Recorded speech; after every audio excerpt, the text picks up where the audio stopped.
মনে রাখবেন, বারবার নিজেদের অস্তিত্ব বিলীন করতে যাবেন না। নিজেদের অস্তিত্ব জানান দিতে হবে।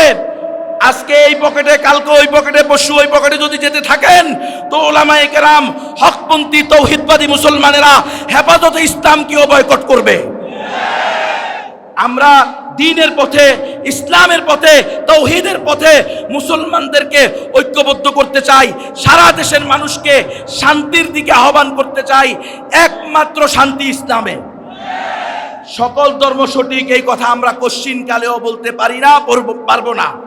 গণতন্ত্র, সমাজতন্ত্র, জাতীয়তাবাদ, ধর্মনিরপেক্ষতাবাদ একটার সাথে একটা একেবারে সম্পূর্ণ বিমুখ হওয়ার পরেও যদি একসাথে চলতে পারে তাহলে এই দেশে ইসলামী রাজনীতিও চলতে পারবে, তৌহিদের রাজনীতিও চলতে পারবে।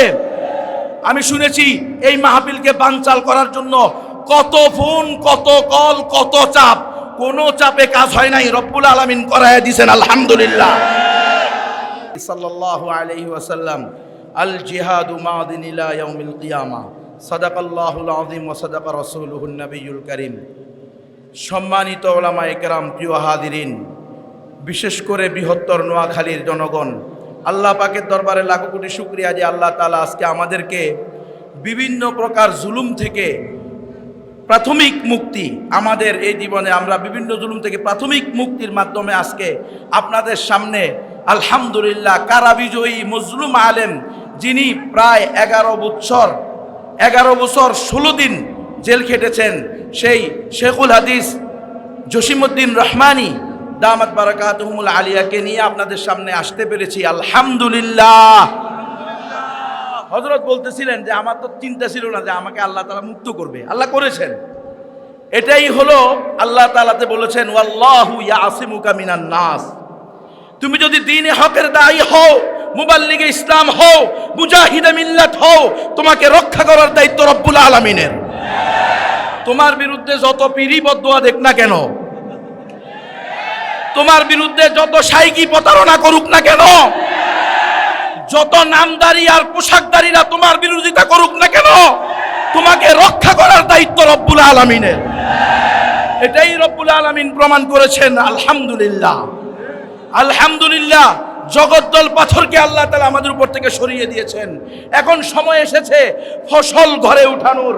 প্রিয় উম্মাহ, উলামায়ে হক্কানি রব্বানি, আপনাদের নিকটে আমার আকুল আবেদন, যেন আমাদের এই ফসল বারবার যেভাবে আমাদের থেকে গাসেবকারীরা নিয়ে গিয়েছে, এবারও যেন আমাদের থেকে আমাদের ফসলটা ছিনিয়ে নেওয়া না হয়, এজন্য সজাগ সতর্ক থাকতে হবে।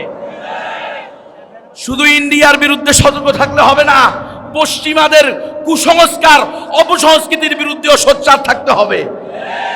আমরা যেরকম ভাবে ইন্ডিয়ার আগ্রাসনকে সহ্য করি না, ঠিক তেমনি ভাবে আমরা পশ্চিমাদের এলজিবিটিকিউ, আমরা সমকামিতাকেও সহ্য করব না।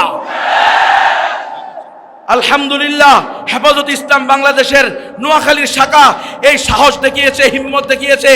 যাদের নাম নিলে কষ্ট পায়, যাদের নাম নিলে বিরোধিতা শুরু হয়ে যায়, চুলকানি শুরু হয়ে যায়, এমন আলেমদেরকে একত্রিত করেছে, আলহামদুলিল্লাহ। আমি সারা দেশের হেফাজত ইসলামের সকল জেলাভিত্তিক সংগঠন, সারা দেশের হেফাজত ইসলামের সকল মুরব্বীদের নিকটে, নেতাকর্মীদের নিকটে আমার আহ্বান থাকবে, মনে রাখবেন, বারবার নিজেদের অস্তিত্ব বিলীন করতে যাবেন না। নিজেদের অস্তিত্ব জানান দিতে হবে। আজকে এই পকেটে, কালকে ওই পকেটে, পরশু ওই পকেটে যদি যেতে থাকেন তো উলামায়ে কেরাম, হকপন্থী তৌহিদবাদী মুসলমানেরা হেফাজতে ইসলামকেও বয়কট করবে। আমরা দ্বীনের পথে, ইসলামের পথে, তৌহিদের পথে মুসলমানদেরকে ঐক্যবদ্ধ করতে চাই। সারা দেশের মানুষকে শান্তির দিকে আহ্বান করতে চাই।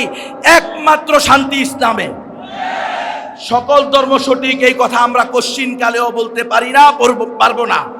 গণতন্ত্র, সমাজতন্ত্র, জাতীয়তাবাদ, ধর্মনিরপেক্ষতাবাদ একটার সাথে একটা একেবারে সম্পূর্ণ বিমুখ হওয়ার পরেও যদি একসাথে চলতে পারে তাহলে এই দেশে ইসলামী রাজনীতিও চলতে পারবে, তৌহিদের রাজনীতিও চলতে পারবে।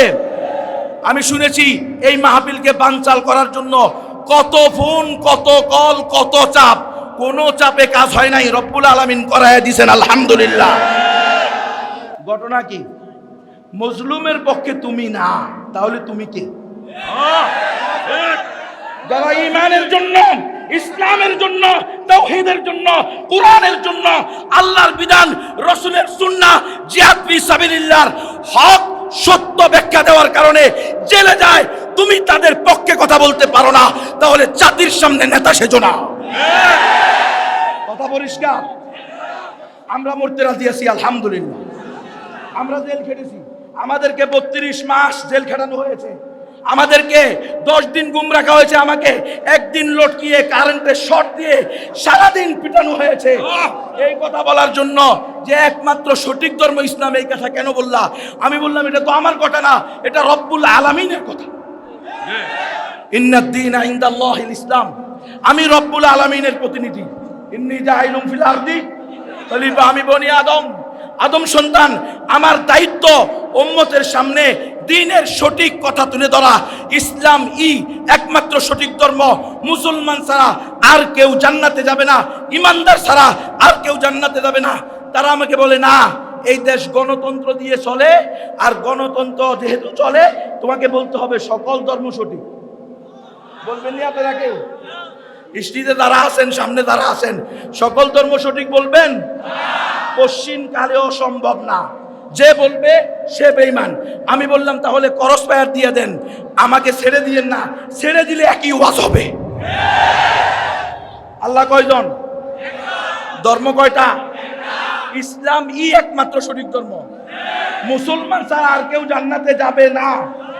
কোন তন্ত্র মন্ত্র, মতবাদ আর আদর্শ দিয়ে মুসলিম উম্মার অধিকার প্রতিষ্ঠিত হবে না, বিজয় প্রতিষ্ঠিত হবে না, একমাত্র ইসলাম ছাড়া। সুতরাং আমাকে ইসলামের জন্য আমাদের কাজ করতে হবে। পুরা মুসলিম উম্মাকে তাওহীদের কথা ব্যঙ্গে ব্যঙ্গে বলতে হবে, আকীদা পরিষ্কার করতে হবে। আমরা আকীদার ব্যাপারে সবচেয়ে অসচেতন, এবং গত 100 বছর আমরা যে গণতন্ত্রের গোলক দাদায় পড়েছি, আমরা ভুলে গেছি আমরা এই গণতন্ত্রের গোলক দাদায় পড়ে ওয়ালিয়াযু বিল্লাহ পোশাকদারি কিছু লোক সেকুলার হয়ে গেছি নিজের অজান্তে। দেখেন না আপনারা, খেলাফতের মতো ফরজ বিধানকে অস্বীকার করা শুরু করছে। ও খেলাফত নাকি কোনো কিনা ওয়াজিব বিধান না বলে, নাউযুবিল্লাহি মিন যালিক।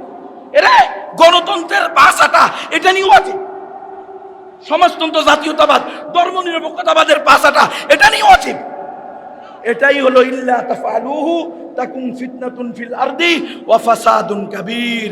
আপনি যখন দ্বীনে হকের দাওয়াত দিবেন না, সত্য কথা উম্মতের সামনে তুলে ধরবেন না, তো আদিয়ানে বাতিলার দাওয়াত দেওয়া হবে, উম্মতকে ঈমান হারা, ঈমানহীন করে মুনাফিক বানিয়ে এই দুনিয়া থেকে যাওয়ার রাস্তা খোলা হবে। আমরা এগুলোর পক্ষে না।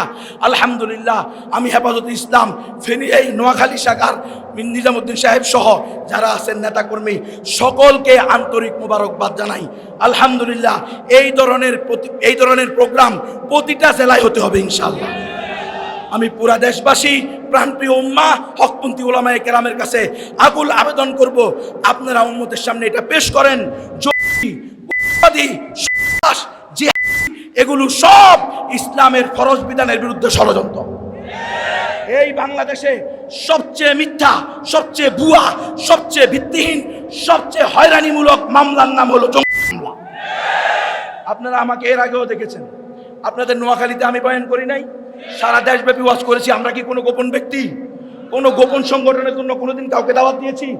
প্রকাশ্যে বা অপ্রকাশ্যে কাউকে, কোনো মুসলমানকে বা অমুসলমানকে, কোনো অমুসলিমকেও অন্যায়ভাবে আদেশ দিয়েছি? তাহলে কেন গুম করা হলো? শুধু আল্লাহর ফরজ বিধানকে ফরজ বলার কারণে। আমাকে বলতেছে পর্দার ওয়াজ করা যাবে না। তুমি পর্দার কথা বলো, এই দেশের মহিলারা অর্ধেক জনগণ, এরা যদি পর্দা করে দেশ উন্নত হইব কিভাবে? বুঝেন আপনারা? মদের বিরুদ্ধে ওয়াজ করছি কেন? এই জন্য আমাকে পাকড়া করছে। তুমি যদি মদের বিরুদ্ধে ওয়াজ করো, তাহলে বিদেশিরা কি খাবে? মদের লাইসেন্স না দিলে বলে বিদেশিরা না খায় থাকবে, মারা যাবে। মদ না খাইলে মানুষ মারা যায়।